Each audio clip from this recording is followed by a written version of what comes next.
Hi, welcome back to Cambridge Inside Out. This is Judy Nathans And over here in this corner is Robert Winters. in this square. In this right circle in the Hollywood square. Squares. Yeah, I we think feel that's like on anymore. I'm just trying to be Charlie Weaver. That's my goal in life. Charlie Weaver, boy, Center you're Square. touting. Oh, I go back is that a ways. Hollywood It's really Squares? true. Is that Hollywood? That was No, Hollywood Squares, yeah. Actually, let me mention something off the top here. I don't want to go off about Charter Review Committee anymore here, but I think since we last met, I believe they did appoint Kathleen Bourne as chair. That's good. Which is a good choice. Yes. And I remember one exchange I had with Kathy that it was sort of a hope that the meetings that they would have would be actual meetings where people go to a place and meet. But they've already announced that on August 16th at 5 p.m. their first meeting is going to be a remote meeting, which disappoints me greatly. Robert, there's still a pandemic going on, and a lot of people are getting COVID right now. So right, and the infection numbers in Cambridge are now as low as they've been in a very long time too. What are they? They're not 2%. What are you talking about when people test? Whatever the overall rate. I just know people getting it now that didn't get it before at all. So the number of new infections per day that used to be up, but what's 80, the positivity 90. rate? What's the positivity rate? I think it's 6 or 7%. Yeah, well, we used to go by less than 2 to open school, so who knows? Right. So anyway, all right, so it's my concern, no, and again, I want to go on about it, but the thing is, my concern is that for a matter as consequential as talking about reconstructing the whole form of government, yes, as much as I respect the fact that Zoom allows people to Zoom into meetings to be at least formal participants, there very rarely are people who are Zooming in actually brought into any sort of actual conversation. Just like at city council meetings, you basically just make your spiel for 2 or 3 minutes and then shut up. But those kind of meetings haven't happened in years, Robert, even before COVID, where actual people attending can talk. That doesn't happen very often. It actually happens in our Zoom meetings with the Central Square Advisory Committee because we invite people to do so. Yeah, but that's not quite the same.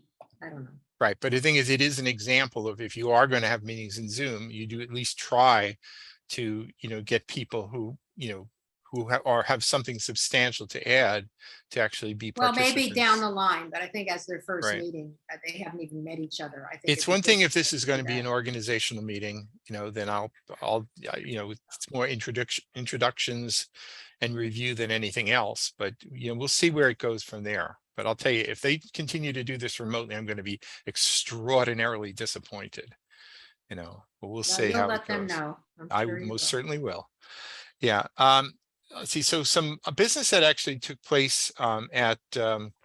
Actually, let me say one other thing. This is sort of just a little bit of a one-off. Okay. It was kind of entertaining that there was in Commonwealth magazine several days ago, or maybe last week. Yeah. There was one person put in an article. I saw that on your site. What was that? About the bike lanes? Basically, there was a question about relative safety of Porter Square in terms of bicycle safety, where somebody made a statement like it's the most dangerous site in the city. And I don't know whether it is or isn't. Honestly, I don't have a strong opinion. I don't really go through that so much anymore. Yeah. But I thought, well, it seemed like a bit of a bold statement. Okay. And some people were disputing it and whatever. So one person, and again, nobody's fully objective in this city. That's one thing I've come to learn. Very often everybody comes with conclusions and then simply finds the facts to support it, but basically made the point that according to the stats that from the city's own website, it did not support the conclusion, even if that traffic director was stating as fact that somehow Porter Square was like the worst in the city. Now, since then, of course, some advocates from the other side are basically bringing up, their collection of facts and basically try to make the argument. But the only thing I was going to point is not to say who's right or wrong in all of this, but it's become kind of like a de facto Cambridge political conversation, which is that I come to the table with my conclusions and produce the facts to prove my point of view. And Right. then the other person comes with their set of conclusions. Mm, Nobody's really interested in actually doing any really serious study of what is or isn't safe yeah. or right or wrong or anything else, Mhm. and it's I just thought it was sort of a typical Cambridge thing, at least these days, sort of Cambridge thing. So Yeah. anyway, not Okay. much more to say about that, quite honestly. Yeah. Um, Now at the council meeting last night, I think one other, I don't know, small item, maybe Yeah. not a small item. Yeah. It was a matter that was actually made subject to the charter right in the previous meeting in late June, had to do with the property at 105 Windsor Street. Yes. Now, this is a building that has served many purposes, a city-owned building. It's been a school. It's actually had some various other roles that it has played over the many years. But the truth is, and this is really kind of astonishing when you Yeah. think about it, it's been Yeah. sitting vacant for at least 2 decades. That's crazy. It is Why? crazy, but it's not the first building I can point to of the city-owned building that just has been basically Well, sitting It's there it's like the derelict. parking lot stuff. Why? I mean, with all the stuff that we do, how come we don't pay attention to these We're pretty things? good at talking here. We're not Ah, always so good at doing. but is it a public domain issue or not? I mean, they own it. The city owns it. you know, Maybe the fact that it was right across from Newtown Court, and maybe it was not considered to be the ideal site. I don't know. Really don't know. For But what? it's Ideal just, site for what? Affordable housing? well, I mean, that's one of the things they could have done. Yeah, that's what I'm saying. I mean, I don't get it. I haven't seen that site listed as one of the candidates for that purpose yet, but I imagine some people at least thought about that. But the point I was going to make about it was that there was a city council order for an appropriation. It's a substantial one, I think 4 four million point something? something million Yeah. dollars. Apparently that's primarily just for design work and such, which I always get astounded by that. I said, can't I you just know. build a building for that? you know but this is primarily for design and things. But it was kind of reminiscent of the discussion or what happened after when Alexandria Properties donated the Foundry building Oh, to right. the You mentioned city. that. Yeah. And actually, a lot of the neighborhood people were really largely responsible for them showing that great benevolence, right? But I'm reminded that when then city manager Bob Healy was alerted to the fact that the city had just been gifted this property, his first response was, "This is going to be a problem." and no sooner than it had happened than it was Leland Chung was saying, we've got to turn it into a high-tech center, an extension of Kendall Square. And then Nadeem Mazen was on the council. Yeah. Actually, he wasn't yet on the council yet. He was a candidate, and he was going to, he was going to have like the Foundry project, and he was going to turn it into Well, it a whole actually did turn maker into a lot space. of what he had said. Well, I mean, Yeah. ultimately they managed after several years to come Yeah. up with a model that I think is working out. Yeah, I At went to least the it seems opening. to. I went to the soft or whatever, not opening. I Yeah, think that's but coming up, but yeah. but what I was just going to comment Yeah. on was that no sooner did the asset become available that it immediately turned into like a battleground for uses. But And I just looked this up on my phone because I didn't even know that was the building. And I guess it had been occupied by the Concilio Hispano de Cambridge. I mean, have they been I gone like forever? vaguely remember when they were The there. sign is Yeah, still on the building. it's still on the building. Yeah, Well, I don't know. This is Google, right, so who knows how long this right, photograph has been. right. But just That's crazy that they have this building. How come it hasn't come up before in all these years? People mention it. How come it's just now? I'm sure in various channels it has come up. Just Is it as in like, an awaiting report? Is it on one of those no, 60 I don't something believe it awaiting is. reports, which is I don't believe ridiculous? so. you know, but Right. it is kind of interesting. I remember when Crazy. as part of the MIT rezoning, I believe for south of Main Street, Sure. one of the concessions, they agreed to donate what they call the Cherry Street lot. Yeah, that's the other one. Right. The cherry lot. That's still, Right. that's an actual lot though. There's no building on it. So I think housing is going to end up in there sooner or later, but Okay. but no sooner than that was made available, then some I people know. saying, oh, we're going to turn this into a community space, we're going to turn it Yeah. into open space. Has that been You know, decided though? we're What's going to going make a on there? community kitchen was one of the places, the ideas that I had heard. Well, that's not decided yet though. And how I think it's trending toward some form of affordable housing site at this point. Yeah, it's not But that big. Yeah, but it's sort of like whenever an asset appears, even if it's when it's sure. been lying vacant for 20 years, I know. as soon as they start making movement on it, and it turns into a battleground. Well, I think if they're going to make movement on something, it should already be, okay, we're going to have a process and then just have a limited thing. Okay, we're going to public comment about this and then just move on it. But just to have it, Yeah. I Well, I don't know, I mean, but think that it's was part of the crazy. discussion last night, was sort of Yes, like, well, what kind of community process, or can you give us some assurances that there will that be a there will be a robust community. community Yeah. process And that will what was the actually, result of that? What happened? uh, a lot of assurances that that will be the case. And I actually will trust that that will be the Yeah. case. I can't believe, I don't know. I think what the I'm trigger for some fed people up. was they said for this possible use and this possible and possible city offices. Turns out the city office they were referring to was for the person who will be managing the building, who will be a city person who will be managing the building. And so it might be just some small office up on the top floor for the manager of the building. But the people in the neighborhood were saying like, no, you're not going to turn this into city council offices or something else. So, but anyway, I love these little kerfuffles. They entertain me, you know. What about single room occupancy sites? Haven't they talked about that? Every once in a while, you'll hear that discussion come around again. Seems like It's that might be okay for that. yeah, I mean, it's funny. Things that were out of fashion 30 years ago, 20 years ago are now actually starting to seem Well, but reasonable. this would specifically probably be for homeless individuals, which means you might get some pushback. Who Right. knows? So you need a managed building if you were to have some sort of Well, use you like just that. said they're going to have some city persons to have an office in there. So Well, right, but you have to be a social worker. Yeah, I actually be surprised if that ends up being the yeah. principal use, but we'll see. I don't know. We'll Anyway, see. so Okay, so that on was it goes. that. All right. Yeah. Now there were a couple of big just reports. They were not particularly A lot of actionable reports. items, Right, but a but lot of, yeah. some significant. I think this community development department came back with several, one of which was The basically a listing of the report of how AHO much money, properties. well, that Oh, too, but also it came yeah. with some report about how much money has come in through incentive zoning, that is to say linkage money, in Yeah, I recent couldn't, did years.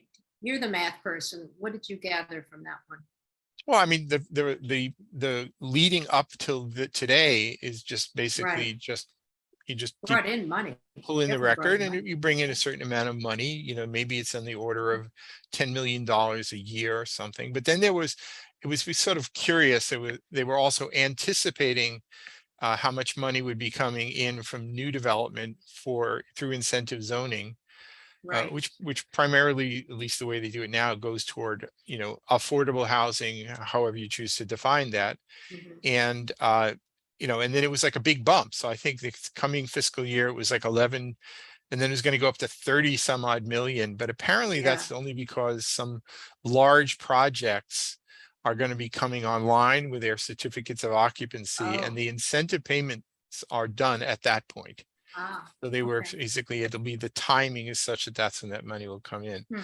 But this was sort of going hand in hand with some of this discussion about the proposed changes in the fee that's currently being charged. They want to The jack it linkage up, fee. Yeah. and Patrick Barrett and others have been sort of Yes. pointing out that, well, maybe, for a law that's been kind of unchanged, save for the fee Yeah. for 30 years, that maybe having things like rigid cutoffs being eliminated in favor of more of a marginal approach, so that the more, yeah, the smaller the project, the less the impact on It would be for your it would be payment. the type of business versus just the size. Well, there's Right. that too. Yeah. So the Yeah. thing is, you could categorize it, as Patrick, I think, was correctly pointing out, Right. that some of these policies that have been existing for 30 years in this day and age end up incentivizing things like Labs. lab Right. construction. And Because, that, right. yeah, and to whatever degree this is zoning, and zoning is supposed to be about planning and such, Yeah. that maybe they ought to take a second look at it. And I Yeah. think that's Yeah. exactly right. Yeah. Now, another report, as you pointed out, was a report on apparently mandated under the law on the affordable housing overlay, sort of Yeah. like what's the progress to date. Mhm. And I think some of the city councilors, is fair to say, seemed a little disappointed that It wasn't more. essentially all of the projects, maybe with one exception, were all basically just building more housing by either the Cambridge Housing Authority or Just to Start on Owners lots rehab. on Yeah. where they already have those Right. units. So they basically became just an expansion. I mean, I think a lot of that zoning proposal was sold with a lot of nice charts and graphs and pictures of boxes of buildings and such, under this notion that somehow these housing developments would be appearing on just ordinary streets and Right, neighborhoods, and they but would be blending again, in. the reality is that, and if you read the thing, it said was rejected, offer was rejected, or did not pursue. And you have to read that is that they just still didn't have enough money to compete with these other private developers. And That's how I read it. And to that, I will point out that at the time of passage of that overlay, Mhm. many of us said, well, this is basically going to translate into them building more onto existing properties, which is largely what has happened. And Patrick Barrett actually pointed out at the time that in fact, that you would probably still just continue to see, and even Dennis Carlone also pointed out that you were going to see basically that kind of development only on, if you were seeing on, on a site that it's not already used for that purpose, it would be on what he called the soft sites. It would be on major corridors. But isn't that what the ABC people keep talking about building their transit and building their? I don't know. I get confused by all of this. Well, I honestly, I've given up trying to understand where ABC is really coming from, because they just say build more. I know. Denser, thicker, higher, anywhere. But under all I understand that the desire would be to find a house, like say in West Cambridge, and hey, we can have that. But when the reality is they probably didn't have $25 million. When ABC started out, they very much promoted transit-oriented development. That is all but eliminated from their rhetoric now. Why? Because it's different people who are basically involved at this point. Yeah, but that's where you can build higher things, I thought, on the major corridors. Right, and actually, when the Envision Cambridge was kicking in, that was very much part of what the UTIL recommendations were leaning toward.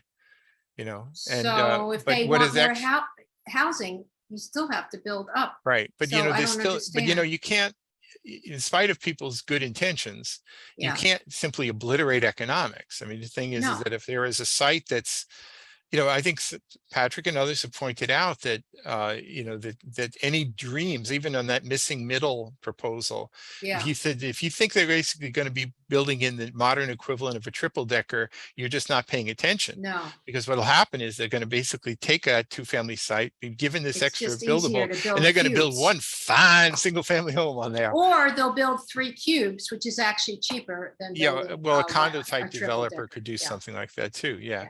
So, it's an interesting thing. It's sort of like, when the devil tries to sell you some 3 wishes or something like that, he'll always find a way to defeat you, because you don't get your wishes. Economic reality still is going to win out in the end, so.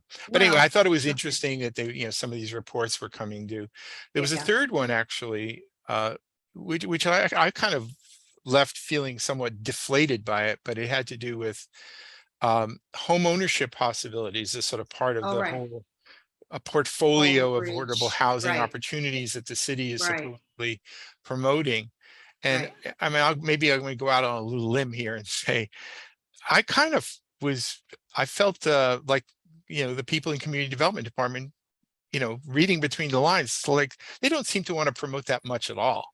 I think the notion that it's very different in Boston. I remember listening to the mayoral candidates a year ago, where there was a lot of rhetoric in Boston about building wealth and equity and whatever, and and if you want to kind of break down some of the barriers and income inequality, that you really had to focus on getting people with a little skin in the game and whatever. But then you come across the river to Cambridge, and it's sort of like, no, we don't want that. We don't want that. We don't want you to build equity. It's almost like they want to just, drive the nail into the coffin of the middle class in Cambridge, I was very disappointed. I don't think it's that intentional. I just think. Listen, there are some of the city councilors, including our mayor, who I think really, really would love to see more, and our vice mayor too, who would like to see more effort put into those kinds of programs. But it doesn't seem to me as if city staff is all that enamored of it, I can't Um, comment. I don't so, know. but so it sounded more like they were just sort of stalling more so than anything Okay. else.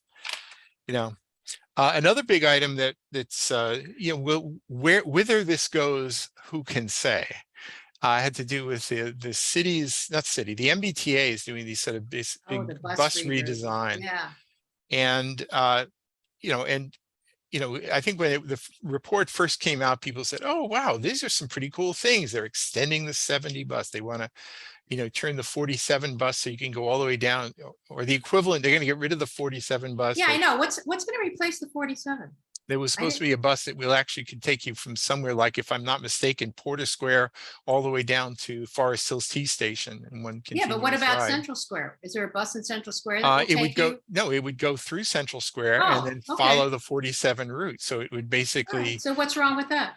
that in itself, I thought was very good. But there were other people in East Cambridge and out in West Cambridge who were pointing Something out that about the some, 83. Yeah. yeah, there were several bus lines that actually were going to be discontinued or you know, sufficiently changed that it was actually Yeah. going to be problematic. So Right. there's been some pushback. Apparently the public comment period is now ended, but Yeah. you know, I A think lot of people commented. Yeah. still listening, you know. But you know, this was happening simultaneous with Baran Azim being chairing this little task force looking Transportation, into right. fare-free bus options. Oh, right. Yeah. You know, so whether that it means translate into the number 1 bus, apparently the 68 bus that runs on Broadway in front of my house, which was supposed to be eliminated except for a narrow window in rush hour, apparently is going to be retained and maybe is part of the, maybe becomes part of the fare-free bus pilot. We'll see. You know, so there's some action going on about it. You know, I don't really know where that's all headed. I know Boston they still have a pilot program in fare-free buses, Right. but meanwhile, MBTA is in trouble, you know, in a lot of other ways. Every day there's something. People There's a jumping story, out of a commuter train today. Was that what it was? Yeah. burning trains, runaway trains, questionable Unbelievable. management. Yeah. It's You just, know, so I don't know how you patch all of these initiatives together with the other realities of you know, MBTA. unfortunately, I mean, I think every industry, has been suffering from labor shortage or labor inaction or something. Something's going wrong in every aspect of life in a way, you know? Yeah. Now, there's definitely some sort of rewriting of the economics. Yeah. You know, things that you thought you would have plenty of people to work, they can't find workers, I and know, vice versa. or they're So not trained competently, or it's just, yeah, that's right. Yeah. Another thing is they did do some at least moral extension of the outdoor patios that we're sort of become acclimated to. That was another one, basically empowering the city manager to kind of just continue with that program at least until next year, which I think a lot of us felt was sort of a pretty good change there, you know, so whatever. Now, speaking of changes, yes, I don't know if this is a good moment to time. mention here, Yeah. but you know, we have some changes going on here as well, here on Cambridge Inside Out, right? Yes. You know, we've you know, I mean, I started doing this program, I think, when would I start? You started it with Susanna Segat in 2013, I think. Was that right?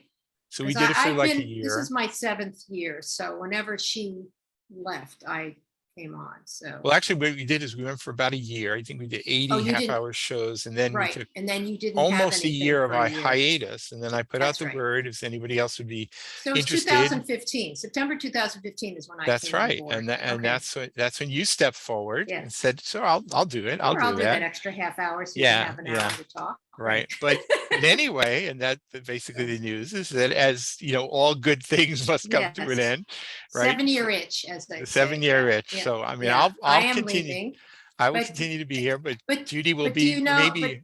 Are you going to continue though?